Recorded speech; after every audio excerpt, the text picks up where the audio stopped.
ದಕ್ಷಿಣ ನ್ಯೂಸ್ಗೆ ಸ್ವಾಗತ. ನಾನು ಶಶಿಕಾಂತ್ ತಿರ್ದಾರ್. ಈಗೊಂದು ಬಿಗ್ ಬ್ರೇಕಿಂಗ್ ನ್ಯೂಸ್ ಒಂದು ಅಪ್ಡೇಟ್ ಆಗ್ತಾ ಇದೆ. ಜಮಖಂಡಿ ನಗರದ ಹೊರವಲಯದ ಬಳಿ ಭೀಕರ ರಸ್ತೆ ಅಪಘಾತ ಸಂಭವಿಸಿದ್ದು ಓರ್ವ ಬೈಕ್ ಸವಾರನ ಸ್ಥಿತಿ ಗಂಭೀರವಾಗಿದೆ.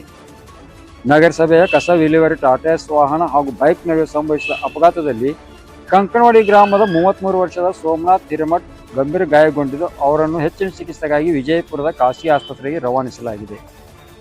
ಅಪಘಾತದಲ್ಲಿ ಮುತ್ತೂರು ಗ್ರಾಮದ 40 ವರ್ಷದ ಸುಭಾಷ್ ಕೊಗಟ್ನೂರ್ ಅವರಿಗೂ ಸಣ್ಣ ಪುಟ್ಟ ಗಾಯಗಳಿದ್ದು ಅವರನ್ನು ಸಹ ಬೇರೆ ಆಸ್ಪತ್ರೆಗೆ ರವಾನಿಸಲಾಗಿದ್ದು, ಜಮಖಂಡಿಯ ಸರ್ಕಾರಿ ಆಸ್ಪತ್ರೆಯಲ್ಲಿ ಬೈಕ್ ಸವಾರ ಇಬ್ಬರಿಗೆ ಪ್ರಥಮ ಚಿಕಿತ್ಸೆ ಕೊಡಿಸಿದ ಬಳಿಕ ಹೆಚ್ಚಿನ ಚಿಕಿತ್ಸೆಗಾಗಿ ಬೇರೆ ಕಡೆ ರವಾನಿಸಲಾಗಿದೆ ಎಂದು ಮಾಹಿತಿ ಲಭ್ಯವಾಗಿದೆ.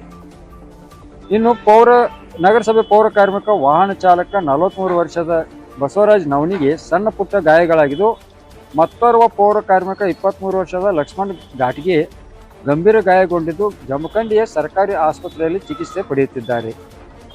ಇನ್ನು ಘಟನಾ ಸ್ಥಳಕ್ಕೆ PSI ಗ್ರಾಮೀಣ ಠಾಣೆ ಗಂಗಾಧರ್ ಪೂಜಾರಿ ಅವರು ಭೇಟಿ ನೀಡಿ ತನಿಖೆಯನ್ನು ಮುಂದುವರಿಸಿದ್ದಾರೆ.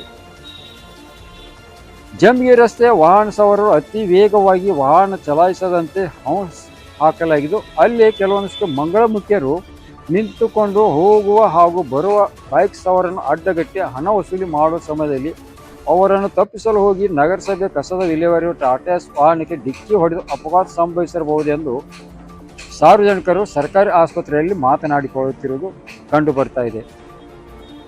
ಇದಕ್ಕೆ ಪೊಲೀಸ್ ಇಲಾಖೆ ಕಡಿವಾಣ ಹಾಕುತ್ತಾರೆ ಎಂಬುದನ್ನು ಕಾದು ನೋಡಬೇಕು.